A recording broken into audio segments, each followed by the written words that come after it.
If you move at a 90-degree direction of its flight pattern, it won't bother you. If it starts headbutting you with its head, do not swing your hands. Walk away with purpose. Just walk away. All right? I'm telling you these things because listening to a bee is how you do not get stung. Oh, at Coleman, we have installed a feral beehive in a top bar hive.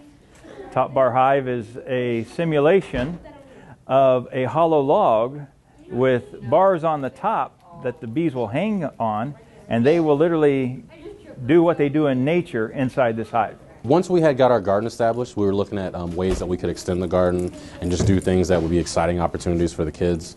And one of the things that we thought of was bees. We just thought it would be a very interesting way that kids would be able to interact with the garden that they might not get to on a daily basis. And especially, a lot of people are scared of bees, but being able to see the kids interact with them today, I got to see that we can all get over our fears, and the kids did very well and handle it professionally.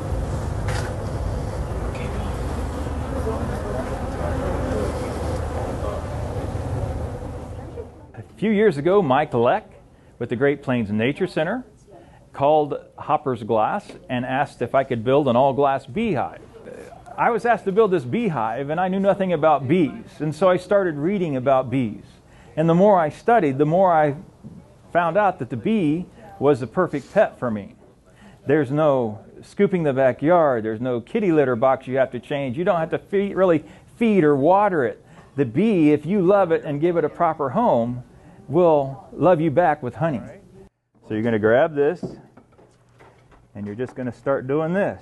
All right, so everybody get you a stick, and you're just going to act like you're sawing that wax in two, and then the bees will find that the wax there, and they'll cling to it and start building their wax. This hive is really nice because we have a little observation window that you can drop down and kind of just look through and see how they're going, as well as it's a top bar hive, which means that they put little slats on the top of the hive. We rub them with wax first, and so the bees know when they make their combs to go directly down from there, and so we should be able to just pull those little top bars out, and we'll have, once we get the bees off there, have nice little combs of honey to take the honey off. The beehive is probably the best learning experience that I've ever had. And I think it's important for the children here to actually see and learn what bees do. They're responsible for 80% of the world's pollination, and that, you know, is our food that we eat. And so it's important that these children know how their food is produced and where it comes from. We'll use it directly in the garden club just to kind of show them the things that we get back as we put out in the environment. We're putting these plants out there. Not all flowers can be self-pollinated like zucchinis and squash, so we'll have the bees to help us out and do some of that pollinating. Another way we'll get to use it, in 7th grade we do living systems and body systems, so the kids will get to see the life cycle of a bee and get to see how it shows from being just a little larva into a worker bee ready to go out and get that honey in just about 20 days or so. Yeah. Go ahead, Mr. Flip, let's take it in. That, my friend, is insane. We have the hive inside the classroom so the kids can see it no matter what type of weather is going on. There's a wood tunnel, wood and glass, so they can actually monitor the bees as they leave the hive. We got about 30,000 bees, and they've got their highways so that way they can get in and out. He'll come back and put a little platform door for them to help get in a little bit easier, but it's pretty exciting now. The kids will get to see the process, get to see the bees grow, and then we'll get to start selling that honey back to a few places. A lot of kids were very excited. When we first talked about doing bees, some of the kids seemed a little squeamish, like they wouldn't know how to interact with them, or that they would just, start freaking out if one got on them.